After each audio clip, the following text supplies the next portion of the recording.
Merits and demerits of sole trading concern. इस video में मैं बताऊंगा कि ये वीडियो कितने मार्क्स का है। ठीक है, तुम्हारे सामने ये रहा क्वेश्चन। ये वीडियो है कम से कम 10 मार्क का। इसके एग्जाम में ये लोग या तो मेरिट्स पूछेंगे या एडवांटेजेस पूछेंगे। और डीमेरिट्स में 3 शब्द कभी कभार आते हैं, डीमेरिट्स या डिसएडवांटेज या लिमिटेशन। 10 मार्क का क्वेश्चन आया तो तुमको कम से कम 10 पॉइंट एडवांटेज के, मैंने तो 14 दिए हैं, 10 पॉइंट कम से कम डिसएडवांटेज के मैंने 11 दिए हैं। ये तुमको एग्जाम में जरूर लिखना चाहिए। अब क्वेश्चन ये है कि तुम प्रेजेंट कैसे करोगे एग्जाम में। ये मैं एग्जैक्टली बता रहा हूँ कैसे प्रेजेंट करोगे। और सबसे इंपॉर्टेंट, ये सारे के सारे 10-10 पॉइंट तुमको रट्टे मारने की जरूरत ही नहीं है। मैं एक ऐसा टेक्निक बताऊंगा जिससे तुम्हारे सारे के सारे पॉइंट्स याद आ जाएंगे। So let us start.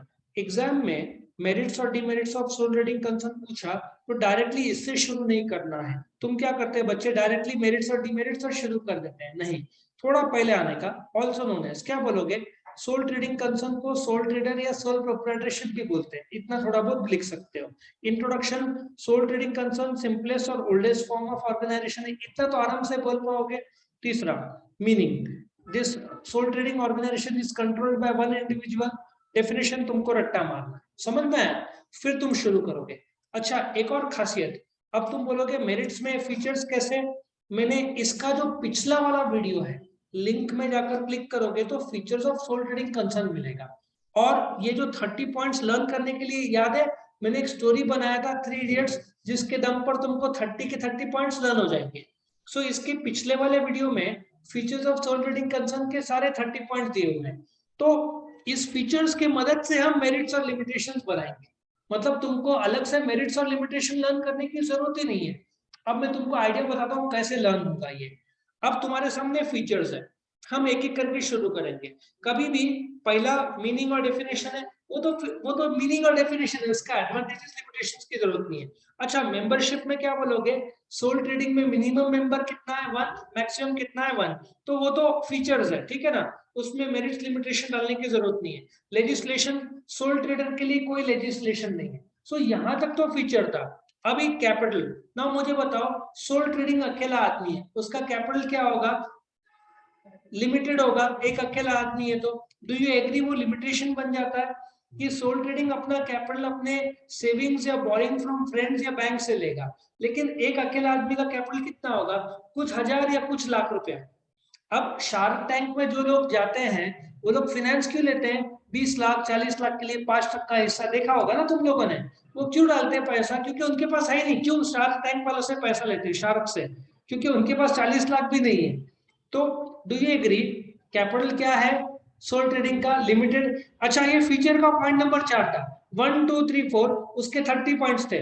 मैंने 3 इडियट्स का स्टोरी बनाया, पिछले वीडियो में मौजूद है, लिंक में सब कुछ दिया हुआ है। So do you agree, limited capital है तो साइज ऑफ बिजनेस भी लिमिटेड होगा।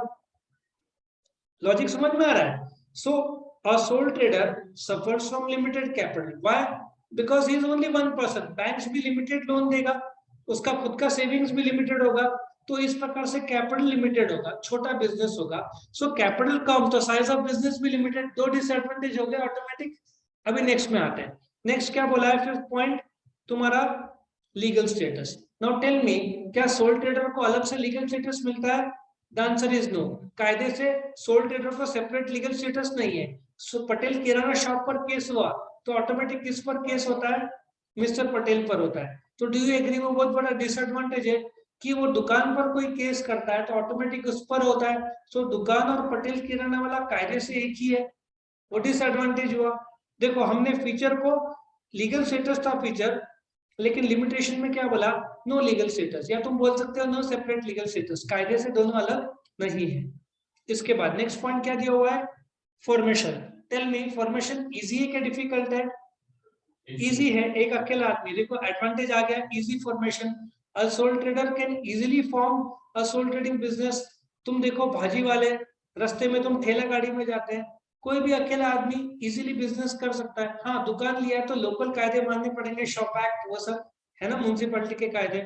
सो फॉर्मेशन क्या है सोल ट्रेडिंग का? इजी। वही कंपनी का बहुत डिफिकल्ट है, वो डिसएडवांटेज बन जाएगा कंपनी का, क्योंकि प्रोसीजर और कॉस्टली बहुत है। ठीक है, सो डू यू एग्री? छठवां पॉइंट फॉर्मेशन था। सातवां पॉइंट क्या था? रजिस्ट्रेशन। अच्छा, रजिस्ट्रेशन का भी तुम डाल सकते हो, registration is not compulsory advantage में, चाहो तो, है ना। मैंने ऑलरेडी 14 पॉइंट बनाया है, तुम ये पॉइंट डालोगे तो 15-16 बन जाएंगे। सो मैंने आराम से डाल सकते हैं। तुम क्या बोलोगे? Registration is not compulsory, advantage बन जाता है वो। इसके बाद नेक्स्ट क्या है? मैनेजमेंट, क्या बोलोगे? अकेला आदमी तो मैनेजमेंट हैवी हो जाएगा। अब सपोजिटली तुम्हारा दुकान है, दुकान है, तो तू यदि जाएगा तो फादर गले में बैठेंगे। कौन सा दुकान है? तो बेस्ट होगा अगरबत्ती का, तू बेचने में ध्यान देगा, पापा गल्ला संभालेंगे, मैनेज हो जाता है ना, पार्टनरशिप यदि रहा तो। बट यहाँ पे अकेला आदमी है तो मैनेजेबिलिटी क्या होगा? लिमिटेड होगा। हो सकता है उसको एम्प्लॉय रखना पड़े, लेकिन उसके भाई है, मतलब पार्टनरशिप नहीं है जहाँ पे एक खरीदेगा, एक बेचेगा, एक गल्ला देखेगा, है ना। मेरा एक दोस्त है जिसका एक होटल है, वो लोग भाई है, दो भाई, बग्गा स्वीट्स, वो दोनों भाई मैनेज करते हैं, और उसके फादर भी आके गल्ला संभालते हैं, और उसका मेरा दोस्त हरविंद बग्गा का लड़का भी कभी कभार आता है, तो हो जाता है ना मैनेज दुकान में आराम से। प्रॉफिट और लॉस, डू यू एग्री? बड़ा एडवांटेज है। He does not have to share profit with anyone, he enjoys the no sharing of profit, वो प्रॉफिट जो भी मिलेगा उसका अकेला करेगा। Do you agree? वो एडवांटेज बन जाता है बहुत बड़ा, है ना।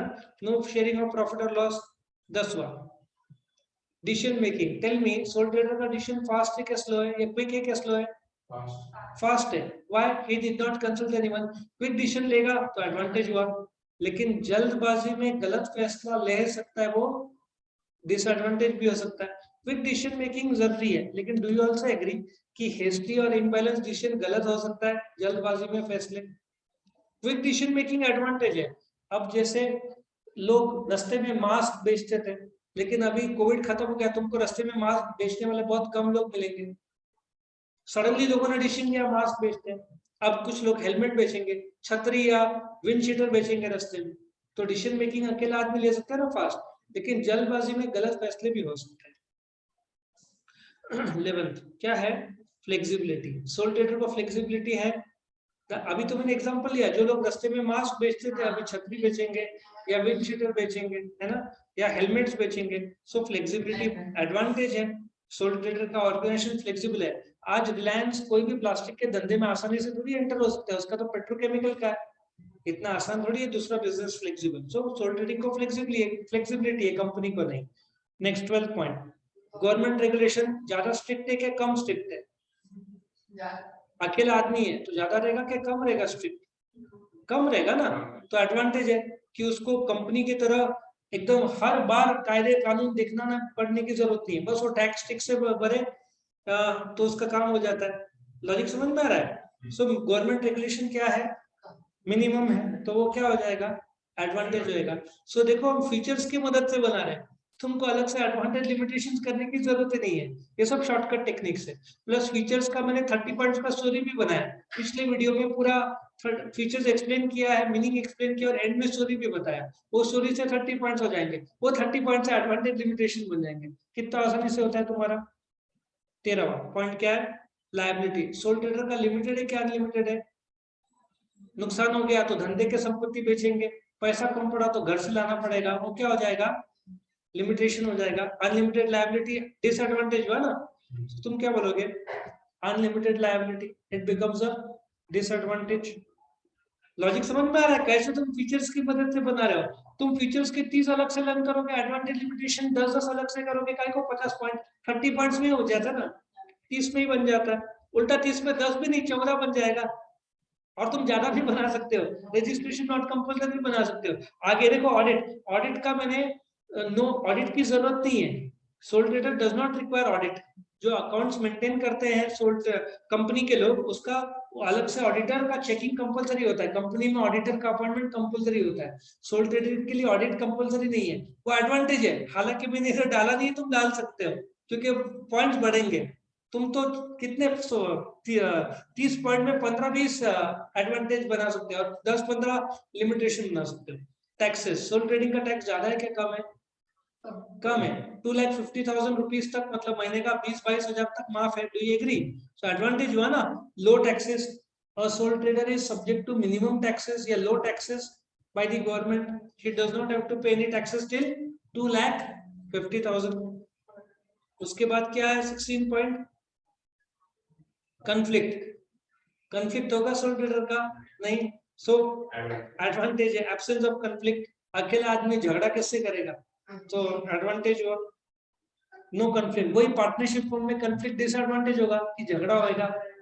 देखो कैसे इसका एडवांटेज किसी का डिसएडवांटेज बन जाएगा. 17वां पॉइंट, सीक्रेसी. रहेगा कि नहीं रहेगा? Since a sole trader is not required to publish accounts for the public. Account छापेगा लेकिन पब्लिक को दिखाने की जरूरत नहीं है. सो सीक्रेसी रहेगा नहीं रहेगा?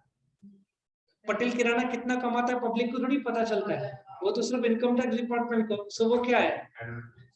एडवांटेज बन गया. देखो तो देखो business secrecy is maintain. Correct. Next में आते हैं. पॉइंट कौन सा है? ऑब्जेक्टिव. ये तो फीचर है. Objective of soul trader is profit. इसको एडवांटेज लिमिटेशन की जरूरत नहीं, it's just a feature. 19th क्या है? ऑपरेटिंग कॉस्ट हाई है क्या लो है? अकेला आदमी है, कैपिटल लिमिटेड, साइज लिमिटेड, तो लो ऑपरेटिंग कॉस्ट. जो एग्री कि वो एडवांटेज बन जाएगा? क्या बोलोगे? Low operating cost it becomes an advantage. देखो 9 पॉइंट तो इधर ही हो गए तुम्हारे. ठीक है, कितना आसानी से तुम इसको कैप्चर कर सकते हो. 20. Division of work. Partnership form में 3 भाई, एक खरीदेगा, एक बेचेगा, एक अकाउंट देखेगा. काम का बंटवारा पॉसिबल है. सोल ट्रेडर अकेला है, पॉसिबल है? सब खुद करना पड़ेगा. Do you agree? वो डिसएडवांटेज बन जाता है. No division of work. लेकिन वही पार्टनरशिप के लिए एडवांटेज है, क्योंकि 3 पार्टनर्स है, एक खरीदेगा, एक बेचेगा, एक हिसाब देखेगा. काम का बंटवारा आसानी से होता है ना पार्टनर्स के बीच में. तो पार्टनरशिप में एडवांटेज है, बट यहाँ अकेला आदमी तो डिसएडवांटेज है. 21st पॉइंट, पब्लिक कॉन्फिडेंस ज्यादा रहेगा क्या कम रहेगा? डीमार्ट में ज्यादा भरोसा है क्या सोल ट्रेडर? किराना शॉप पे ज्यादा भरोसा, तो पब्लिक कॉन्फिडेंस कम रहेगा. Do you agree? वो डिसएडवांटेज है. Lack of public confidence because public will always trust DMart या मेट्रो या स्टार बाजार या स्मार्ट बाजार रिलायंस का, है ना. पब्लिक का कॉन्फिडेंस ब्रांडेड गुड्स और कंपनीज पे ज्यादा रहेगा. 22nd पॉइंट क्या बोलोगे? कंटिन्यूटी. क्या सोल ट्रेडर को असर होता है डेथ से या इंसॉल्वेंसी से? यस, धंधा ही बंद हो जाएगा ना. So do you agree? Lack of continuity, कि कुछ भी प्रॉब्लम आया सोल ट्रेडर को तो धंधा बंद होने का चांस रहता है. डिसएडवांटेज है. और उसमें ही नेक्स्ट पॉइंट देखो क्या है? स्टेबिलिटी. वही कंटिन्यूटी भी नहीं है, स्टेबिलिटी भी नहीं है. Do you agree? क्योंकि जैसे बारिश में आग में नहीं आ पाया होता तो लेक्चर ही नहीं हुआ रहता. सो स्टेबिलिटी की कमी रहती है ना. अकेला आदमी है, यदि कुछ प्रॉब्लम आता है, बीमार है, तो वो दिन नहीं गया धंधे में तो धंधा हो सकता है बंद रखना पड़े. सो स्टेबिलिटी की कमी. देखो अपने 23 पॉइंट में 10 डिसएडवांटेज बना दिए. चलो आगे बढ़ते हैं, और भी बनाएंगे हम लोग. नेक्स्ट पॉइंट क्या है? Direct motivation. वो जितना मेहनत करता है पूरा रिवॉर्ड उसका. तो डू यू एग्री? वो बहुत बड़ा एडवांटेज है कि मेहनत और रिवॉर्ड साथ साथ चलते हैं. देखो अपने 24 पॉइंट में 10 बना लिए. इसमें भी ऑडिट नॉट कंपल्सरी एडवांटेज था, रजिस्ट्रेशन नॉट रिक्वायर्ड एडवांटेज था. ठीक है ना. तुम यही 24 पॉइंट की मदद से, अभी तो और भी बाकी है, मैं क्यों एक्स्ट्रा दे रहा हूँ तुमको, एक हिंट दे रहा हूँ. एग्जाम में 10 लिखता है, तुम 11 लिखे तो भी चल सकता है. नेक्स्ट में आता है इकोनॉमीज ऑफ स्केल. मैंने बताया था ज्यादा खरीदने की वजह से पर यूनिट कॉस्ट कम होता है. मैन्युफैक्चरर जब होलसेलर को बेचता है तो बहुत ज्यादा क्वांटिटी में बेचता है. होलसेलर रिटेलर को, रिटेलर अकेला आदमी है. टेल मी, सपोजिटली एक कांदा से ज्यादा गेहूं का एग्जांपल लेते हैं. एक फार्मर एक होलसेलर को बेचता है 1000 किलो गेहूं, लेकिन वो जो होलसेलर है किराना शॉप को कितना देगा? 100 किलो का एक पैकेट देगा. तो सस्ता किसको पड़ेगा? होलसेलर एक साथ ज्यादा खरीदेगा तो पर किलो कॉस्ट होलसेलर को सस्ते में देगा ना फार्मर. लेकिन रिटेलर को होलसेलर सिंस क्वांटिटी कम खरीद रहा है तो ज्यादा डिस्काउंट देगा नहीं. तो इसको इकोनॉमीज ऑफ स्केल किसको बोलते हैं? ज्यादा क्वांटिटी या तो बनाओ या खरीदो, उसकी वजह से पर किलो या पर यूनिट कॉस्ट कम हो जाता है. कंपनी लाइक रिलायंस एक साथ सैमसंग इन सबसे ज्यादा टीवी खरीदेंगे तो पर टीवी सस्ता पड़ेगा ना। वही लोकल इलेक्ट्रॉनिक स्टोर 1 या 2 खरीदेगा तो उसको सैमसंग इतना ज्यादा डिस्काउंट देगा नहीं। तो economies of scale soul trader को नहीं मिलता, कॉस्ट पर यूनिट कम ज्यादा नहीं होता क्योंकि उसका क्वांटिटी इतना कम है तो ज्यादा डिस्काउंट उसको नहीं मिलेगा। एब्सेंस देखो 11वां पॉइंट हो गया इकोनॉमीज ऑफ स्केल। उसके बाद नेक्स्ट क्या है, रिस्क। सोल ट्रेडिंग में रिस्क ज्यादा है कम है?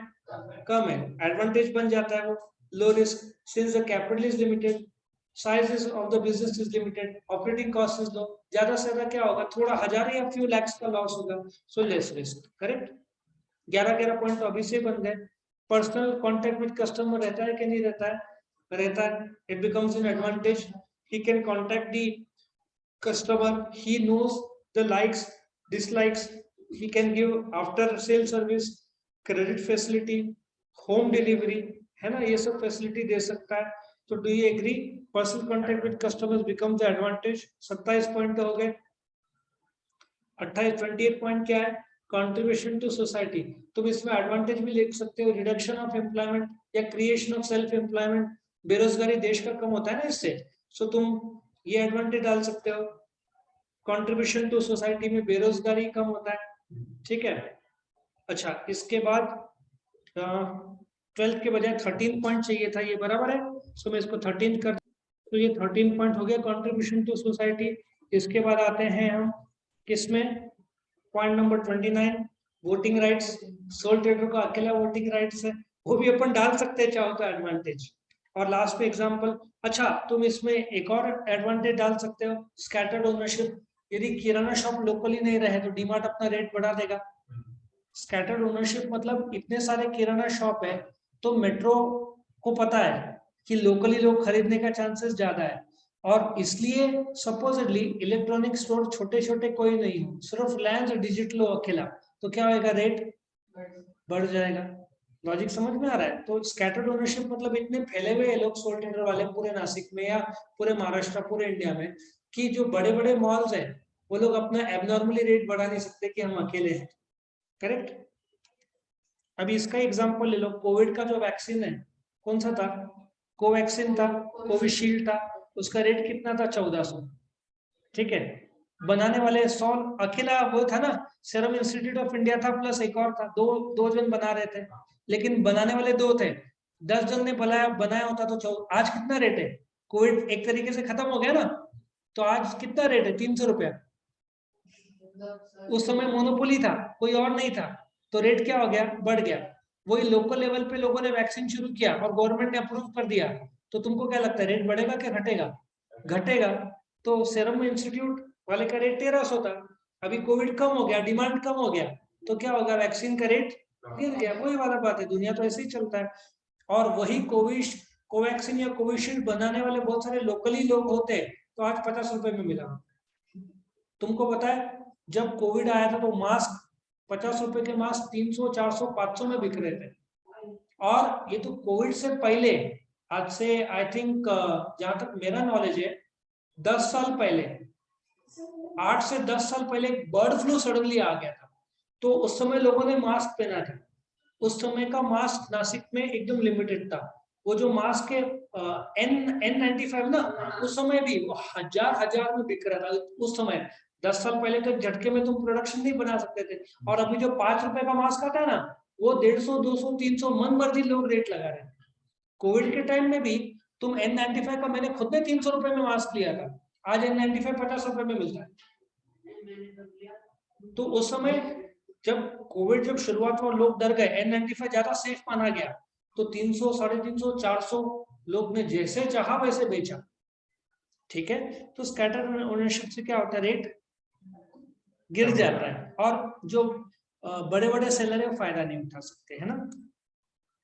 तुम 15वां पॉइंट भी बोल सकते हैं, पर्सनालिटी डेवलपमेंट। एक आदमी का मोटिवेशन बढ़ता है, प्रॉफिट हुआ तो कॉन्फिडेंस बढ़ता है, गवर्नमेंट को टैक्स देता है। और आखिरी पॉइंट, वीक बार्गेनिंग पावर। एक अकेला आदमी, तुम जाओगे किराना शॉप में, तुम वो बोलेगा कि मैगी कितने का आता है, मैगी 14 रुपए का। तुमने बोला कि डी मार्ट में तो 12 रुपए में मिल रहा है, बोलेगा ले भाई 13 रुपए मिलेगा। समझ में आ रहा है, वीक बार्गेनिंग पावर। अकेला का बार्गेनिंग पावर वीक है, क्योंकि तुम मेट्रो में जाओ या डी मार्ट में जाओ, तुमको सस्ते में मिल रहा है वस्तु, वहां पे लिखा रहता ना पार्ले जी के 10 रुपीज ऑफ, देखा है तुमने? तो ऊपर लिखा हुआ रहता है। किराना शॉप एमआरपी में बेचता है, बड़े बड़े डिस्काउंट में बेचते हैं। किराना शॉप को भी मालूम है कि किसने बोल दिया ना तो भाई मेट्रो में सस्ता में तो उसको डिस्काउंट देना ही पड़ता है। आजकल तो ये भी आया ना, दवाई का भी ऑनलाइन आ गया खरीदने का। आजकल मेडिकल शॉप्स वाले भी दवाई पे डिस्काउंट देने लगे, और मेडिकल शॉप्स पे मार्जिन बहुत ज्यादा है। तो आजकल दवाई के शॉप्स वाले भी उनको पता है तुम ऑनलाइन खरीद लोगे तो वहां पे भी तुमको डिस्काउंट मिल जाता है। ओके, सो ये इस प्रकार से वीडियो खत्म होता है। आई होप सबको वीडियो पसंद आया। आने वाले वीडियोस में फीचर्स, मेरिट, लिमिटेशन सब दिया है, तो वीडियो को लाइक जरूर